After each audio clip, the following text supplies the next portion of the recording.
Hello friends, स्वागत है एक और नए वीडियो में। आज के वीडियो में अपन जैसे कि अब मानसून आने का टाइम हो चुका है और अपन कई ऐसे हैं जो नई गाड़ी लिए हैं, तो बरसात के टाइम देखिए काफ़ी ज़्यादा कार में दिक्कत होता है विजिबिलिटी का। सबसे ज़्यादा आपको चाहे आपके गाड़ी में प्रोजेक्टर हेडलाइट हो, HID हो या कुछ भी हो, लेकिन आपको बरसात के टाइम विजिबिलिटी का प्रॉब्लम होगा। तो आज मैं इस वीडियो में आप लोगों को कुछ टिप्स बताने वाला हूं। जैसा कि अभी पानी गिर रहा है, काफ़ी तेज़ बारिश हो रही है और नाइट के टाइम खासकर, डे टाइम में तो खैर उतना दिक्कत नहीं होता है, लेकिन नाइट में काफ़ी ज़्यादा दिक्कत होता है। तो आज मैं आप लोगों को कुछ बातें बताने वाला हूं जो कि आप ज़रूरी है आपको जानना, और नई गाड़ी लिए हैं तो इन बातों का आप ध्यान ज़रूर रखिएगा।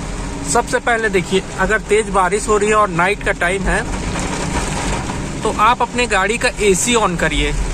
AC ऑन करके एक पॉइंट में रख दीजिए, जैसा कि मैं रखा हूँ, और टेम्परेचर आप देख लीजिए कि किस सिचुएशन में है। जैसे कई बार होता है ज़्यादा आप लो टेम्परेचर में लेके जाएंगे तो भी सामने के विंडशील्ड में फॉग जमने लगता है, मतलब टेम्परेचर ऊपर नीचे हो जाता है, तो ये प्रॉब्लम होता है। और सेकंड, जैसे कि ये गाड़ी वाला एकदम हाई बीम कर दिया था अभी, तो ये आपको खास प्रोजेक्टर हेडलाइट और जिनके में HID या LED लाइट है उनके लिए है खास निवेदन कि आप अपने गाड़ी का हेडलाइट को लो बीम में ही रखें, क्योंकि आपके गाड़ी में तो HID लगा है, HID लाइट लगा हुआ है, LED लगा हुआ है। और मैं बताना चाहूँगा ऐसे बारिश में उसमें बिल्कुल भी लाइट नहीं रहता, ज़ीरो विजिबिलिटी हो जाता है। और उस केस में क्या करते हैं वो गाड़ी वाले कि हाई बीम में चलाते हैं कि उनको अच्छे से दिखे, लेकिन वो गलती ये करते हैं, उनको भी वैसे नहीं दिख रहा, हाई बीम में तो और नहीं दिखेगा, लेकिन सामने वाले को बिल्कुल अंधा कर देता है वो लाइट।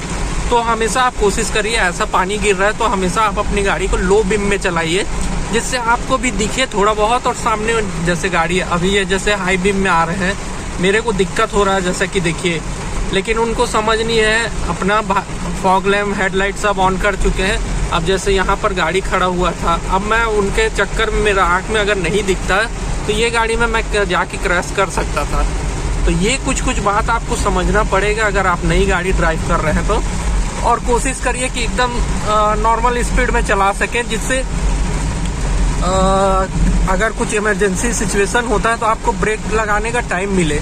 जैसे मेरी गाड़ी अभी 35-40 मैक्सिमम की स्पीड में गाड़ी मैं ड्राइव कर रहा हूँ, तो ये आपको ध्यान रखना है। और वाइपर को ऐसा भी नहीं है, जैसे कि मैं बताना चाहूँगा जितना बारिश हो रहा है उसके अकॉर्डिंग आप वाइपर को ऑन करिए। कई लोग क्या होता है फुल स्पीड में ऑन कर देंगे, जैसे कि मैं दिखा रहा हूँ, एक मिनट। जैसे कि देखिए ये जल्दी ऑन कर देते हैं, तो कई बार ऐसा होता है कि वाइपर के वजह से भी आपको दिक्कत होता है। कई बार माइंड डाइवर्ट करता है, वाइपर को ही आपको देखने का मतलब ध्यान उसी में चला जाता है। तो जिस हिसाब से बारिश हो रहा है उस हिसाब से ही वाइपर को आप सेट करके रखिए। और मेन तो यही है, नाइट में अगर आप चल रहे हैं तो लो बीम को ही ज़्यादा यूज़ करिए। अगर क्लियर आपको दिख रहा है तब हाई बीम यूज़ कर सकते हैं, लेकिन मैक्सिमम टाइम में लो बीम का ही यूज़ करिए। जैसे सामने गाड़ी वाले समझदार थे, ये पहले से ही लो बीम कर दिए। अब देखिए मैं हाई बीम किया तो भी उनको दिक्कत हो रहा है, तो वो लो बीम कर रहे हैं, जिससे मैं भी लो बीम कर दिया। तो ये है, एक स्मार्ट ड्राइवर बनना है और एक समझदार ड्राइवर बनना है। अब जैसे कि ये इनोवा में हजार्ड लैम्प ऑन करके ये जा रहे हैं, इसका मतलब एक्चुअल में होता क्या है कि आपके गाड़ी में कोई इमरजेंसी सिचुएशन हो गया है या ब्रेक डाउन हो गया, उस केस में ऑन किया जाता है नियम के अनुसार। लेकिन कई बार अपने इंडिया में ऐसा होता है कि अगर आपको मतलब यूनिक दिखाना है अपनी गाड़ी को, तो कई बार ऐसा होता है कि हजार्ड लैम्प को ऑन कर देते हैं। लेकिन कहीं ना कहीं देखिए अभी हमको विजिबिलिटी का दिक्कत है, तो ऑन कर दिए हैं तो कोई दिक्कत नहीं है, क्योंकि देखिए अभी इनोवा दूर से दूर चली गई तो भी मेरे को उसका हजार्ड लैम्प के थ्रू दिख रहा है कि गाड़ी है वहाँ पर। तो ये आप बरसात में ऑन कर सकते हैं अपने और सामने वाले की सेफ्टी के लिए, लेकिन एक्चुअल में उसका मीनिंग ये होता है कि इमरजेंसी सिचुएशन में आप हैं तो ऑन करिए उसको। तो यही है कुछ बातें जो मैं आप लोगों को बताना चाह रहा हूँ, खासकर बरसात के टाइम के लिए। और आप अपने गाड़ी को एकदम स्लो स्पीड में कंट्रोल कर सकते हैं, उसी स्पीड में ड्राइव करिए, क्योंकि पानी गिरता है, बरसात होती है, तो ब्रेक भी आपका प्रॉपर जैसे बाइट रहता है वैसा नहीं लग पाता, ब्रेक भी थोड़ा सा वीक हो जाता है। तो इन बातों का आपको ध्यान रखना जरूरी है। जैसे कि अब ये सामने से गाड़ी आ रही है, बिल्कुल ब्लैंक हो गया। अभी मेरे को कुछ भी समझ नहीं आ रहा है कि सामने में क्या है, लेकिन उनको भी समझदारी होना चाहिए कि सामने छोटी कार आ रही है, उन तो आंख में डायरेक्ट उनके लाइट आ रहा होगा। तो ये सब कुछ बात को हमको समझना जरूरी है।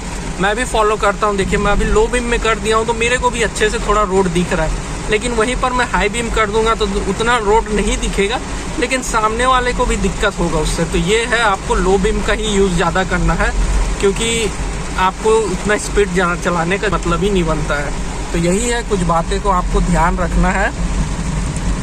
और जैसे कई बार ऐसा भी होता है कि पीछे से कोई गाड़ी हाई बीम में आ रही है, तो जैसा कि एकदम मतलब उनको भी समझना है कि सामने अगर गाड़ी है और आप उस गाड़ी के पीछे पीछे आ रहे हैं तो आपको लो बीम कर देना चाहिए।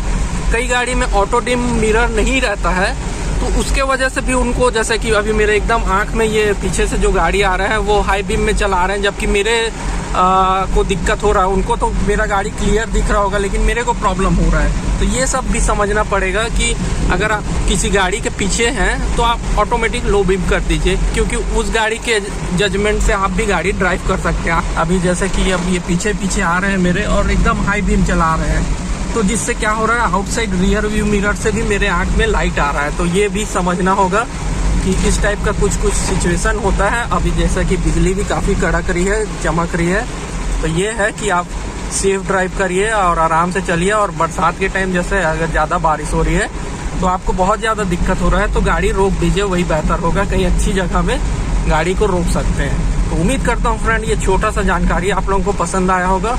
पसंद आया होगा तो लाइक ज़रूर करिएगा, साथ में चैनल सब्सक्राइब कर लीजिएगा। इसी टाइप का इंटरेस्टिंग कंटेंट आपको देखने को मिलते रहेगा।